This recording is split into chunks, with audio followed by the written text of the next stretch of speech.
Hello students.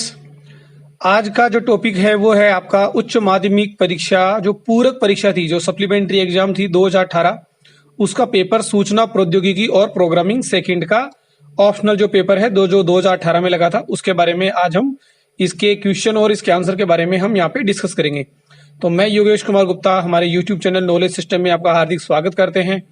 और आज हम जो देख रहे हैं वो 2018 का जो पेपर है, जो सप्लीमेंट्री पेपर लगा था। तो सबसे पहले इसका समय आपने देख लिया होगा, 4.25 घंटे का जो पेपर था। जो पूर्णांक थे वो 56 नंबर के हैं, और बाकी जो दिशा निर्देश जो कि आप हमेशा से देखते हैं उस दिशा निर्देश को आप देखते हैं। टाइमिंग पे ध्यान रखते, पूरा पेपर आपको करना है, पॉइंट टू पॉइंट आपको करते हुए चलना है। और उसका जो सिलेबस है उसको आप यहाँ पे देख पा रहे हैं कि जो प्रश्न संख्या 1 से 13 है वो 1 अंक की है, 14 से 24 है जो 2 अंक की है, 25 से 27 तक के जो है वो 3 नंबर के क्वेश्चन है, और 28 से 30 जो है 4 अंक के जो क्वेश्चन है, और 28 से 30 तक जो है वो अथवा में आंतरिक विकल्प दिए हुए हैं। तो पहला क्वेश्चन जो हम देख पा रहे हैं, खंड एका की डेटा संरचना की परिभाषित कीजिए। तो ये मिलेगा आपको प्रश्न 1 नंबर, मतलब कि चैप्टर नंबर 1 और प्रश्न संख्या 1 पर की डेटा स्ट्रक्चर की परिभाषा आपको लिखनी है कि जो डेटा में हम जो व्यवस्थित प्रकार से लगाते हैं जिससे कि डेटा को आसानी से सर्च कर सके, प्राप्त कर सके, ट्रेवर्स कर सके, तो इसके लिए डेटा को व्यवस्थित करना ही डेटा संरचना कहलाता है। अगला क्वेश्चन है जो आप देख पा रहे हैं, रिकर्सन को परिभाषित कीजिए। तो रिकर्सन के लिए आप देख सकते हैं चैप्टर नंबर 2 है, एरे वाला जो चैप्टर है उसमें रिकर्सन में बताया गया है कि जिसमें एक फंक्शन अपने आप को बार बार कॉल कर रहा है उसे रिकर्सन कहते हैं। तो ये देख सकते हैं पेज नंबर 33 पे। अगला क्वेश्चन है क्वेश्चन नंबर 3, सॉर्टिंग को परिभाषित कीजिए। तो सॉर्टिंग की जो परिभाषा है कि जो भी डेटा तत्व होते हैं उनको व्यवस्थित क्रम से लगाना सॉर्टिंग कहलाता है। तो ये देख सकते हैं आप चैप्टर नंबर 3 और पेज नंबर 39। तो इसमें अगला जो क्वेश्चन है वो आप देख सकते हैं, स्टैक क्या है। तो स्टैक की जो परिभाषा है कि जिसमें डेटा तत्वों को लीनियर प्रकार से लगाया जाता है, जिसमें लीफो के बारे में, लास्ट इन फर्स्ट आउट के बारे में आपको वर्णन करना है। 1 नंबर का क्वेश्चन है इसलिए ज्यादा एक्सप्लेन करने की जरूरत नहीं है, पेज नंबर 65 पे आप इसको देख सकते हैं, चैप्टर नंबर 4। अगला क्वेश्चन है लिंक लिस्ट को परिभाषित कीजिए, जो चैप्टर नंबर 5 और पेज नंबर 79 पर आप देख सकते हैं कि जिसमें जो लिंक लिस्ट होती है, जिसमें डेटा तत्व आपस में एक दूसरे से जुड़े होते हैं, एक जो नोड होती है उसका एड्रेस दूसरी नोड के पास होता है। तो इस तरह से आपको पूरी जो टर्म बताते हुए और उन शब्दों का सही इस्तेमाल करते हुए आपको इसकी परिभाषा लिखनी है। अगला क्वेश्चन है सारणी क्या है। तो स्टूडेंट्स आपके लिए एक बहुत इंपॉर्टेंट टिप्स ये है कि अगर आप इस तरह का कोई क्वेश्चन देखें तो आपको जो क्वेश्चन है वो आप हिंदी में भी देखें और इंग्लिश में भी देखें। जैसे अगर आप सारणी पढ़ोगे तो आपको साथ लगेगा कि हम किसी टेबल की बात कर रहे हैं। तो इसके लिए आपने देखा क्या है, व्हाट इज एन एरे। तो एरे का जो क्वेश्चन है तो ध्यान से दें, क्योंकि अगर ये इंग्लिश में नहीं पढ़ा होगा तो हो सकता है आप इसको एसक्यूएल का समझ लें, लेकिन ये एरे है। तो एरे की जो परिभाषा है जिसमें डेटा तत्व एक दूसरे से एक जो समान प्रकार के जो डेटा टाइप होते हैं, जिसमें निश्चित साइज होती है और जिसका जो क्रम होता है वो निर्धारित होता है, लगातार डेटा समूह जो होते हैं उसको हम एरे कहते हैं। तो चैप्टर नंबर 2 पेज नंबर 6 पर इसका आंसर आप देख सकते हैं। अगला क्वेश्चन है आइडेंटिफायर को परिभाषित कीजिए। तो जिनकी परिभाषा जो है वो पहले से फिक्स होती है उसको आइडेंटिफायर कह सकते हैं। तो जिसके नियम निर्देश भी लिखे हुए हैं। तो चैप्टर नंबर 7 पे आप, चैप्टर नंबर 6 पे आप इसको देखेंगे, और पेज नंबर 94 पे इसको देख सकते हैं। क्लास की जो परिभाषा लिखना है, जहां पर एक प्रकार के समान प्रकार की जो विशेषताओं का जो डेटा होता है उसे क्लास कहते हैं। तो चैप्टर नंबर ये आपका पहले भी आ चुका है, मतलब चैप्टर नंबर 6 में भी है और 7 में भी है। तो पेज नंबर 97 और 116 दोनों पर इसके आंसर है, क्योंकि केवल आप ये परिभाषा पूछी गई है और 1 नंबर का क्वेश्चन है। तो एंटिटी से आप क्या समझते हैं, तो 187 पर है। तो एंटिटी जहां पर एक जो वास्तविक दुनिया की जो ऐसी वस्तुएं जिनकी हम कोई विशेषताएं हम बना सकते हैं उसे एंटिटी कहते हैं। क्वेरी को परिभाषित कीजिए कि प्रश्न पूछने का जो तरीका होता है उसे क्वेरी कहते हैं। तो इसका जो आंसर है वो आप चैप्टर नंबर 13 में देख सकते हैं, पेज नंबर 183 पर। अगला क्वेश्चन है कमिट। तो कमिट का मतलब आप इंग्लिश में देखें, कमिट का मतलब होता है जो भी आपने किया, जैसे कमिटमेंट जो एक वर्ड होता है कि आपने जो भी काम किया उसको आप सेव कर सकते हो। तो ये आपको चैप्टर नंबर 13 पर मिलता है, कमिट और रोल बैक। तो कमिट का मतलब होता है कि जो भी आपने काम किया उसको सेव कर देना, पेज नंबर 229 पर आप देख सकते हैं। Functional dependency question number 12। तो इसमें नॉर्मलाइजेशन का जो सेकंड नॉर्मल फॉर्म जो है उसमें इसको एक्सप्लेन करना है और फंक्शनल डिपेंडेंसी को समझाना है कि किस प्रकार से जो एक डेटा तत्व जो होते हैं वो दूसरे डेटा तत्व पर निर्भर करते हैं। तो उसे फंक्शनली डिपेंडेंसी कहते हैं। तो अगर स्टूडेंट्स, अगर आपको इनमें से किसी भी क्वेश्चन में अगर कोई डाउट हो, अगर आप किसी क्वेश्चन को चाहते हैं कि उसके बारे में मैं अलग से वीडियो बनाऊं, तो आप मुझे कमेंट करके बताएं। तो मैं उस जो क्वेश्चन को आपको डाउट लग रहा है उन क्वेश्चन के बारे में मैं अलग से वीडियो बनाकर पोस्ट कर दूंगा, तो आप मुझे कमेंट के जरिए बता सकते हैं। तो ये पेज नंबर 202 पे देख सकते हैं, क्वेश्चन नंबर 13 PL/SQL में जो फोर लूप है उसके बारे में आपको बताना है, पेज नंबर 268 पर आपको मिल जाएगा। तो ध्यान रखिए फोर लूप जो है यहाँ पर PL/SQL के बारे में पूछा गया है, तो कहीं आप ऐसा नहीं है कि जो फोर लूप है वो आप सी लैंग्वेज के हिसाब से बनाए, तो ध्यान रखें इस चीज का। खंड में है स्थिर और डायनेमिक मेमोरी, तो क्वेश्चन कई बार आ चुका है। तो डायनेमिक मेमोरी और जो स्टैटिक मेमोरी होती है इसमें आपको अंतर बताना है कि जिसमें मेमोरी पहले से फिक्स होती है, डायनेमिक मेमोरी में रन टाइम पर मेमोरी एलोकेट होती है और बार बार बदलती रहती है। तो इसके लिए जो 3 पॉइंट दिए हुए हैं वो तीनों पॉइंट्स को आप लाइन टू लाइन लिखे। फिर है ये 26 नंबर पेज नंबर पे मिलेगा। अगला क्वेश्चन है स्मृति आवंटन फंक्शन, तो सीएलओग और रियलॉग जो फंक्शन है उसके बारे में आप यहाँ पर लिखिए। चैप्टर नंबर 28 है, तो इसमें आप टेबल बनी हुई है, तो उसका जो सिंटेक्स लिखा हुआ है कि मेमोरी को किस प्रकार से एलोकेट किया जाता है, और उसी मेमोरी को अगर बीच में आवश्यकता होती है तो दोबारा से अगर एलोकेट करना होता है तो हम रियलॉग फंक्शन को काम में लेते हैं।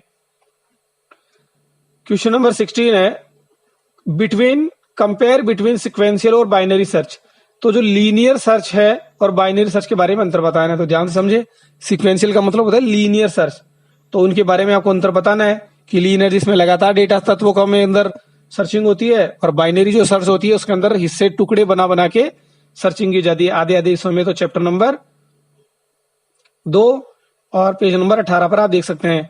फिर एक लिंक लिस्ट को प्रयोग करने के फायदे, तो आप चैप्टर नंबर 5 में देख सकते हैं। देखो क्वेश्चन रिपीट होता है वैसे नजर आते हैं, क्योंकि पिछली बार भी कई बार ये क्वेश्चन आ चुके हैं। तो लिंक लिस्ट के जो प्रयोग हैं वो आप वहां पे देख सकते हैं, तो जिसमें दिया हुआ है कि मेमोरी की बचत होती है, लगातार मेमोरी मिल जाती है, तो इस तरह के जो बेनिफिट है वो आपको यहाँ पे लिखने होते हैं। इसके बाद में स्कोप रेजोल्यूशन ऑपरेटर है, उसके बारे में आपको वर्णन करना है। चैप्टर नंबर 6 है, पेज नंबर 103 है, जिसमें मेमोरी जो है वो ग्लोबल वेरिएबल को एक्सेस करने के लिए स्कोप रेजोल्यूशन ऑपरेटर का उपयोग किया जाता है ग्लोबल वेरिएबल के लिए। इनलाइन फंक्शन का जो क्वेश्चन है अच्छा क्वेश्चन है, छोटा क्वेश्चन आता है, देख सकते हैं पेज नंबर 114 पर दिया हुआ है। मल्टीपल इनहेरिटेंस को संक्षेप में समझाइए, तो पेज नंबर 163 पे देख सकते हैं। इसके लिए आपको यहाँ पर 2 नंबर का क्वेश्चन है, तो प्रोग्राम बनाने की आवश्यकता नहीं है, लेकिन इसका जो मल्टीपल का जो छोटा सा जो डायग्राम है वो आप जरूर बनाएं। तो मैं योगेश कुमार गुप्ता हमारे जो यूट्यूब चैनल नॉलेज सिस्टम पे आपको इसके बारे में बता रहा हूँ, और आप इसके बारे में वीडियो के बारे में कमेंट करते रहें, लाइक करें, अपने दोस्तों के साथ शेयर करते रहें। अगला क्वेश्चन है तृतीय नॉर्मल फॉर्म को परिभाषित कीजिए, तो इसमें आपको थर्ड नॉर्मल फॉर्म के बारे में बताना है, और उसकी जो दिया हुआ है उसमें जो शर्तें दी हुई है ट्रांजिटिव डिपेंडेंसी की, उन शर्तों के बारे में आपको लिखना है। तो पेज नंबर 202 पे है। डीडीएल के बारे में आपको पता, डेटा डेफिनेशन की जो लैंग्वेज है, जैसे क्रिएट करना और जो ड्रॉप कमांड होती है वो डीडीएल में, तो वो आप इसके बारे में पेज नंबर 212 पर लिखें। तो ज्यादा एक्सप्लेन मैं यहाँ पे नहीं कर पाऊंगा क्योंकि वीडियो बहुत बड़ा हो जाएगा और आपको देखने में बहुत ज्यादा प्रॉब्लम हो सकती है, जब ज्यादा डेटा लग सकता है। तो अगला क्वेश्चन है PL/SQL में अपवाद संचालन, तो इंग्लिश में जरूर देखें एक्सेप्शन हैंडलिंग के बारे में यहाँ पे दिया हुआ है। तो जो एक्सेप्शन हैंडलिंग है उसके बारे में आपको बताना है कि अगर जो भी अपवाद आते हैं या जो गलतियां होती हैं, जो एरर आती है, उसके बारे में आपको यहाँ पर एक्सप्लेन करना होता है पेज नंबर 274 पर। तो डेटाबेस ट्रिगर और उसके बारे में सिंटेक्स है पेज नंबर 278 पर आप देख सकते हैं। चैप्टर नंबर 15 जिसमें आपको ट्रिगर की परिभाषा लिखनी है और उसका जो सिंटेक्स है, पूरा जो एक पेज का जो कोड दिया हुआ है, तो उस कोड को लिखकर याद करें। चैप्टर में क्वेश्चन केवल 2 नंबर का है, तो उसके हिसाब से छोटा सिंटेक्स भी लिखेंगे तो अच्छा रहेगा। खंड से तो बबल शॉटिंग है, यहाँ पर प्रोग्राम और एल्गोरिथम लिख रही है, तो पॉइंट टू पॉइंट आपको जो उसकी एल्गोरिथम होती है अपनी जो भाषा में आपको पॉइंट टू पॉइंट बनाकर आपको इसका लिखना है, उसकी एल्गोरिथम भी लिखनी है और प्रोग्राम जरूर बनाना है। तो इस चीज का ध्यान रखिए, अगर 3 नंबर का क्वेश्चन है तो आपको प्रोग्राम बनाना जरूरी रहेगा। तो एक क्लास में मल्टीपल कंस्ट्रक्टर के उपयोग हेतु दर्शाने हेतु C++ भाषा में जो प्रोग्राम है चैप्टर नंबर 137 पर आप देख सकते हैं। तो जो कंस्ट्रक्टर है उसके लिए जो 4 प्रोग्राम आपके वहां पे दिए हुए हैं, तो जिसमें मल्टीपल एक से अधिक जो कंस्ट्रक्टर ओवरलोडिंग का जो प्रोग्राम है, ध्यान से सुने, कंस्ट्रक्टर ओवरलोडिंग का जो प्रोग्राम है वो आपको यहाँ पर बनाना है, क्योंकि यहाँ पे दिया हुआ है मल्टीपल कंस्ट्रक्टर। तो मल्टीपल कंस्ट्रक्टर क्या होता है, जो कंस्ट्रक्टर ओवरलोडिंग होती है उसे कहते हैं। अगला क्वेश्चन है PL/SQL में प्रोसीजर और फंक्शन को सिंटैक्स सहित समझाइए, तो ये इसके बारे में अलग से पॉइंट भी दिया हुआ है। तो प्रोसीजर और स्टोर्ड प्रोसीजर और फंक्शन जो है वो लगातार पेजों पे दिए हुए हैं, तो वो आप देख सकते हैं पेज नंबर 271 पे। लेकिन अगर आपको कोई भी क्वेश्चन में डाउट हो तो मुझे कमेंट करके बताएं, मैं अलग से उसके बारे में वीडियो बना दूंगा। और मेरे जो पिछले जो 50 वीडियोज हैं वो इन्हीं टॉपिक्स के ऊपर है, अगर आप ध्यान से देखेंगे तो उनमें से आपको ये क्वेश्चन समझ में आ जाएंगे। और फिर भी अगर आपको डाउट लगे तो आप मुझे कमेंट करके जरूर बताएं। तो फेबोनिकी सीरीज का जो प्रोग्राम है वो रिकर्शन का प्रयोग करते हुए बताना है C++ भाषा का प्रोग्राम। तो फेबोनिकी सीरीज का मोस्ट इंपोर्टेंट प्रोग्राम स्टूडेंट, ये प्रोग्राम को जरूर याद कर लेना है। तो उसका प्रोग्राम आप बनाए और फेबोनिकी सीरीज जो आपको याद होगी 0 0 1 2 2 + 1 3 3 + 2 5 5 + 3 8, तो वो सीरीज आपको बनानी है और उसके बारे में वर्णन कर रहा है। तो इसका जो अथवा वाला पार्ट है जिसमें स्टैक की बुनियादी ऑपरेशन, पुश और पॉप के बारे में आपको वर्णन कर रहे हैं, तो इसमें आपको डायग्राम जरूर बनाना है। आपकी इसकी एल्गोरिथम लिखे, प्रोग्राम बनाने के लिए कहा गया है, लेकिन देखो अथवा में है तो ये क्वेश्चन थोड़ा बड़ा हो सकता है, तो पेज नंबर 67 पर है। लेकिन आपको इसमें फेबोनिकी सीरीज वाला जो क्वेश्चन है उसको अटेम्प्ट करना ज्यादा आसान रहेगा, क्योंकि यहाँ पे 2+2 किया हुआ है। तो ध्यान से देखें, अगर आपने मान लो प्रोग्राम आपको याद नहीं है, लेकिन अगर आपने पुश और प्रोप की एल्गोरिथम तो याद होगी, क्योंकि इसका डायग्राम आप बना सकते हो और इसकी एल्गोरिथम भी लिख सकते हो और चित्र भी बना सकते हो, तो इसमें आपको 2 मार्क्स तो मिलेंगे, भले आप प्रोग्राम भी नहीं बनाए तो चलेगा। अगला क्वेश्चन है ऑपरेटर ओवरलोडिंग के। तो प्लस प्लस ऑपरेटर 4 प्रोग्राम जो दिए हुए हैं, इसमें 2 प्लस प्लस के हैं और 2 माइनस माइनस के हैं। तो जो शुरुआत वाले जो दो प्रोग्राम जो दिए हुए हैं वो आपके ऑपरेटर ओवरलोडिंग को बताते हैं, जिसके अंदर आपके प्रीफिक्स ऑपरेटर और पोस्टफिक्स ऑपरेटर के बारे में बताया हुआ है। तो आप कोई सभी जो प्रोग्राम हो आप यहाँ पे बना सकते हैं। पेज नंबर 148 पर दिया हुआ है।